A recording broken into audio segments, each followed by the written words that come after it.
Staying here in Nigeria, the proposed strike by the Nigerian Labour Congress in southeast Imo State turned chaotic after armed policemen stormed the union secretariat and arrested its president, Joe Ajero. He was later released. Arise News correspondent Punariman Benjamin reports on the developments in the state capital, Owerri.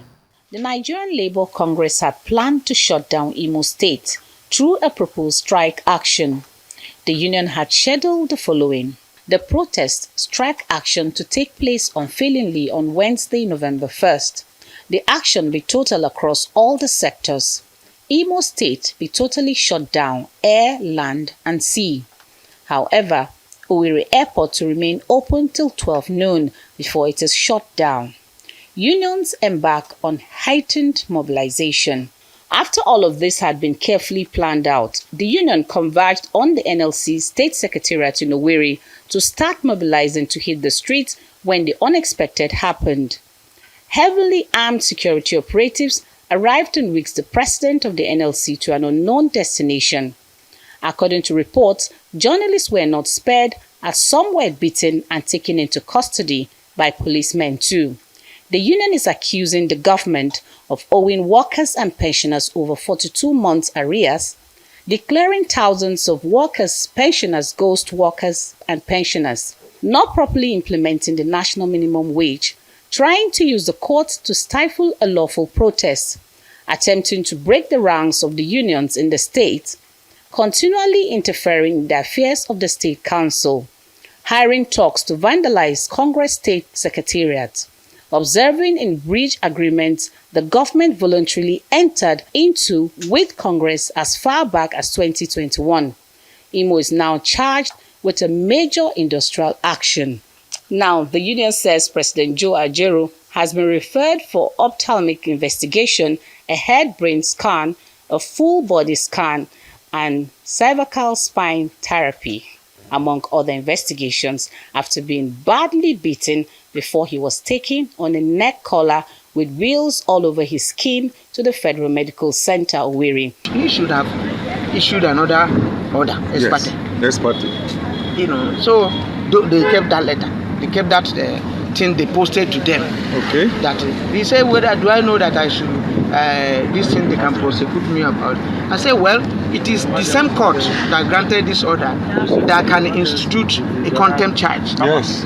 You know, you can't just now start prosecuting. The NLC also says that Ajero's phones, money and other personal effects were taken away from him. Punariman Benjamin, Arise News. Meanwhile, the Imo State Police Command says its men did not arrest the National Labour Union president. A spokesperson for the Imo Police Command, that's Henry Okoye, says that Joe Ajero had a heated argument with some individuals who resisted picketing the airport in Owerri.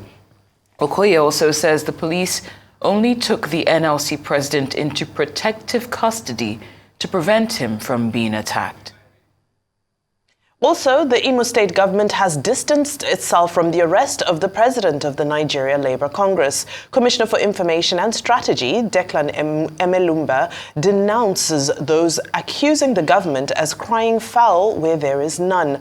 The commissioner stressed that the proposed strike in the state had been stopped by the National Industrial Court in Owerri, making it illegal.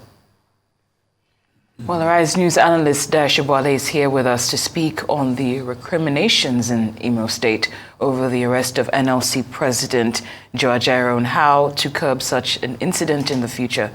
Good afternoon, Mr. Sobowale. Thank you for being here. It's a pleasure being here as usual. What do you make of all that's played out in the last day, distancing itself from the situation, the police saying they were trying to protect Joe Ajero and everything that's basically happened? Well, let me start by expressing my deep sympathy for the NLC president, for the shape they have put him. That's the epitome of brutalization. It is undeserved, it's uncalled for. Nobody should be put in that physical shape in the pursuit of his lawful duty. So something has really gone amiss. But I think essentially it's a huge communication problem, which they should all learn from. You see, there was a scheduled strike. The center was invited. Somewhere along the line, the local NLC, because of the industrial court decision,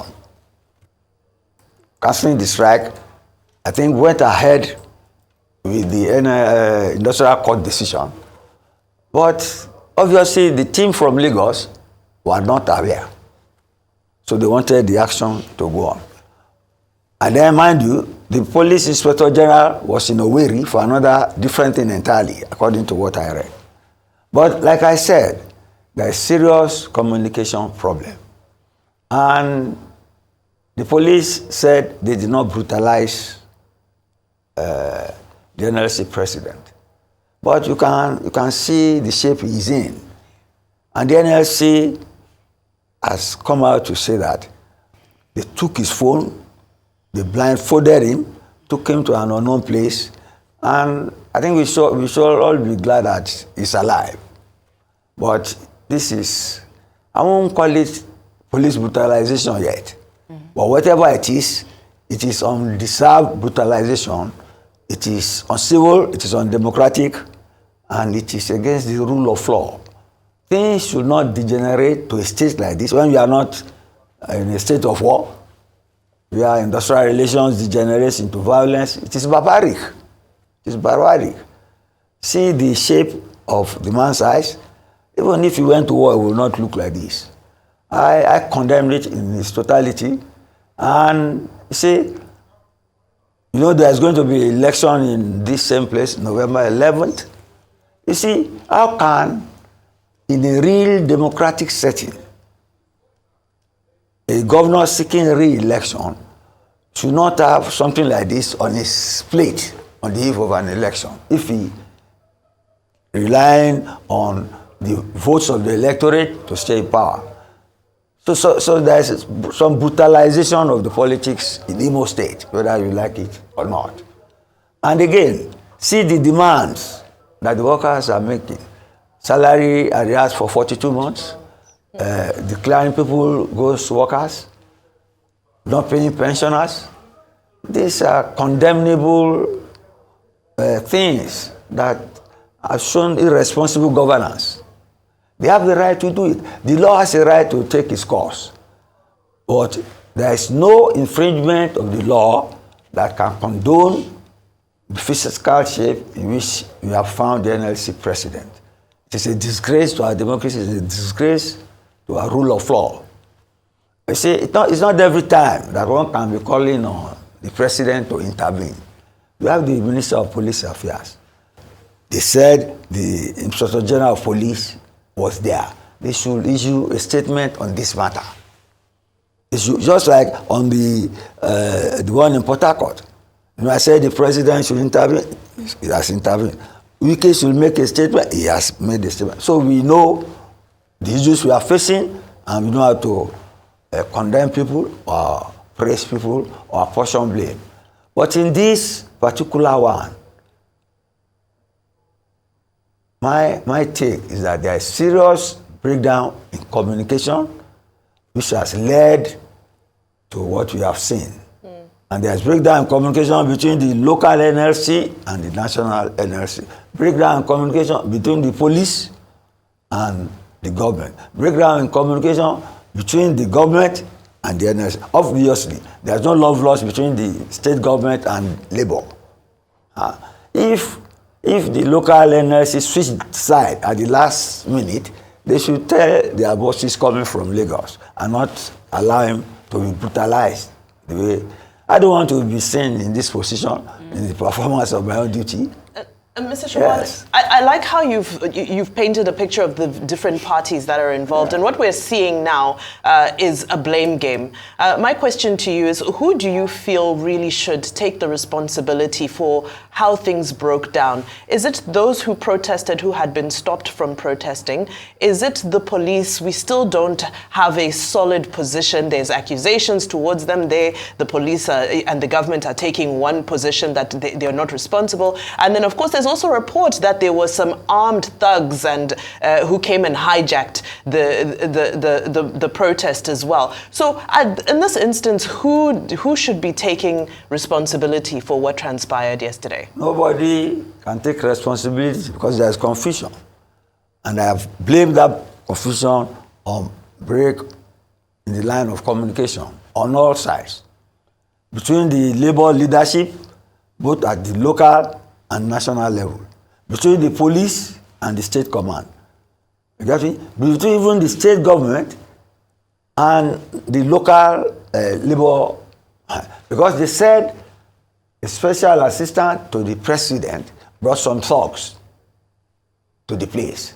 That's the and allegation. And that is all these things to allegations. All the defenses are, you call it blame trading or whatever. Nobody will accept responsibility for putting a human being in this shape. It is barbaric. Get me? But you listen to what I've just said. It is a breakdown in communication which has led to violence and confusion. You get me? Until people, okay, they have made statements, but everybody is absorbing himself of collective responsibility for what has, collective and individual for what has happened. Nobody will accept you put a human being in this shape. But then, we knew the context in which it happened. There was to be a strike, then the industrial court stopped it. But the people from Lagos never got wind of that, because he said the violence had already happened. He went to inspect the carnage, and there's some talks pounced on him. And I just want to correct, because earlier it was a slip of the tongue, I'm sure, where you said the special assistant to the president. It was to the governor. Yes, I know, it was just a slip of the tongue. Yes. Mr. Sobowale, thank you so much for that insight.